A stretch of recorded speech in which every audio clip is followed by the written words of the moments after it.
Saya ingin mengucapkan terima kasih kepada Bang Fahrozi Dirut Balai Pustaka atas pantun yang sangat luar biasa, yang sangat indah atas buku Tara Cabe ini. Saya membacakan. Ke Pondok Cabe beli teh tarik, singgah di Bekasi beli rambutan. Buku Tara Cabe sangat menarik, syarat inspirasi tingkatkan pendapatan. Terima kasih Bang Fahrozi.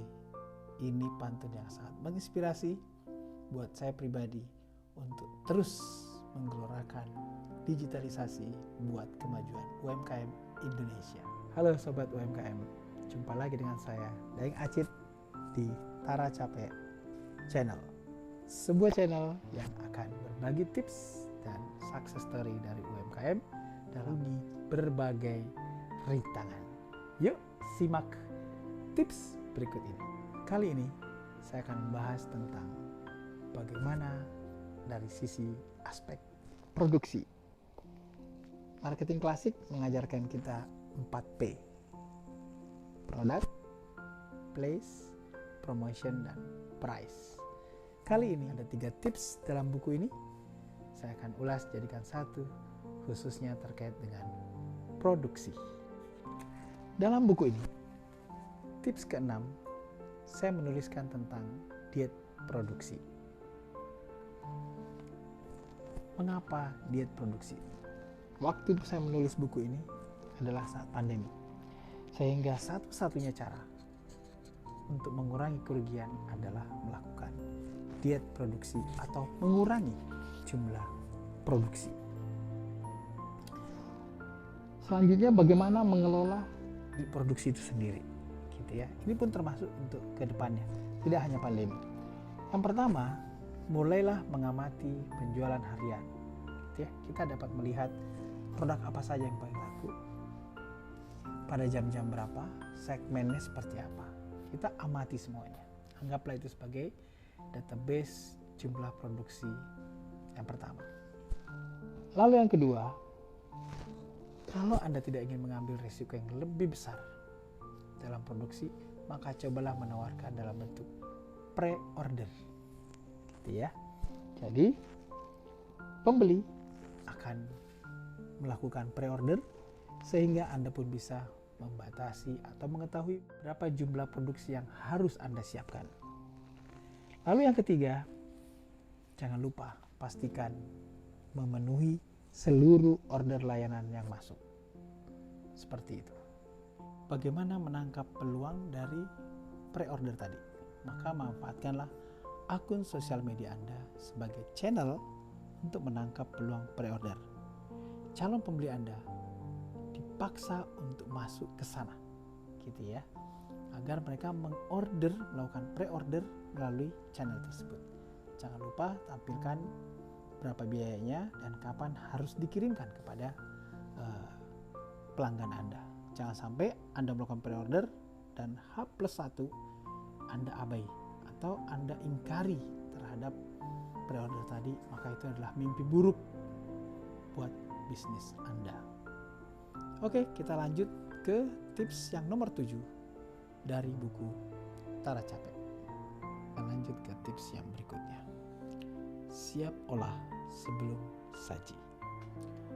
Sebelum pandemi, kita cenderung menyukai ready to eat, makanan yang siap saji, langsung kita siap makan, gitu ya, siap santap. Pas pandemi terjadi perubahan yang luar biasa. Kita memilih ready to cook, siap olah untuk kita masak. Karena kita jarang keluar, kita ada pembatasan sehingga di rumah. Nah, bagaimana dengan sekarang di new normal? Sekarang dine in juga lagi ramai, makan di tempat. Setelah itu mulai banyak yang bawa pulang tapi dalam bentuk frozen. Nah, artinya ada peluang frozen yang menjadi satu peluang bisnis yang akan, saya yakin tahun 2023 pun akan tetap moncer, gitu ya. Jadi bagi Anda yang berbisnis makanan, jangan lupa mulai belajar teknik frozen agar produk Anda tetap dinikmati oleh pelanggan Anda.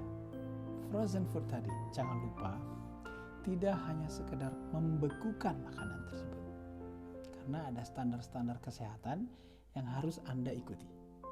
Ya, jadi jangan sampai Anda terjebak hanya ingin membekukan saja. Jadi ikutlah peraturan dari pemerintah. Supaya apa? Karena pelanggan kita semakin cerdas. Mereka sudah mulai pandai membaca ingredient. Mereka sudah mulai membaca standar-standar apa saja yang sudah kita lakukan untuk frozen food tadi. Seperti itu. Jadi jangan abaikan aturan dari pemerintah demi kelangsungan bisnis Anda. Selanjutnya tips 8 masih dari buku Tara Capek. Kelola bahan baku tanpa kaku. Saya tertarik dengan quotes dari sepositif.com ini. Belajarlah dari alam, karena alam bisa memberikan pembelajaran dan keindahan yang tak ternilaikan. Gitu ya. Belajarlah dari alam. Nah, alam adalah sumber bahan baku kita tentunya, gitu ya. Jadi mengapa saya sengaja menulis ini? Karena waktu itu di saat pandemi banyak pelaku UMKM yang cerita ke saya tentang bagaimana sulitnya mendapatkan bahan baku. Lalu pun kalau mereka punya bahan bakunya melimpah, produksinya seret, lalu bahan baku mau diapakan? Seperti itu. Sehingga disitulah saya tertarik untuk menulis di tips nomor 8 ini, kelola bahan baku tanpa kaku. Bagaimana mengelola bahan baku tanpa kaku tadi? Yang pertama, cobalah tidak tergantung pada satu supplier saja. Seperti itu. Kalau Anda tergantung di satu supplier, maka siap-siap bisnis Anda akan dipermainkan. Gitu ya. Bukan maksud saya bermaksud negatif, gitu ya. Jadi alangkah baiknya jika kita mempunyai pembanding supplier, gitu ya. Cobalah mencari beberapa supplier lalu bandingkan. Seperti itu. Lalu yang kedua, jeli melihat pola pergerakan pasar. Jeli melihat pola pergerakan pasar. Jika pasar lagi ramai, cobalah untuk sedia stok yang lebih banyak. Begitu juga sebaliknya. Yang ketiga, bangunlah jaringan dengan anggota dari supplier atau dengan bisnis yang terkait. Suatu waktu saya ketemu dengan UMKM dari Kuningan. Ibunya bergerak di bidang anggrek, tanaman anggrek. Ya. Setiap ada event, bisnis anggreknya membludak. Apa yang terjadi? Dia mulai kesulitan produknya karena keterbatasan dari anggrek tadi. Dengan komunitas yang ada di sosial media, kebetulan ibu tadi aktif di Facebook, dia menemukan beberapa UMKM yang mirip dengan bisnis sang ibu tadi, yaitu menjual anggrek. Nah, akhirnya sang ibu mendapatkan solusi. Setiap ada order yang besar, dia tidak khawatir lagi. Mengapa? Dia tinggal masuk komunitas, mengingatkan, halo rekan-rekan, ada order nih, saya butuh bla bla bla, sekian anggrek, sekian potong dan segala macam, tanggal sekian, tolong pasok saya. Dan itu mulai berlanjut. Artinya apa? Dari sosial media dia mendapatkan komunitas, lalu komunitas tersebut semakin kuat dan dia bisa menjalankan bisnisnya dengan lancar. Itulah salah satu kekuatan dari digitalisasi. Demikian tadi beberapa tips dari buku Tara Capek yang khususnya berkaitan dengan produksi. Semoga bermanfaat dan menginspirasi bisnis Anda.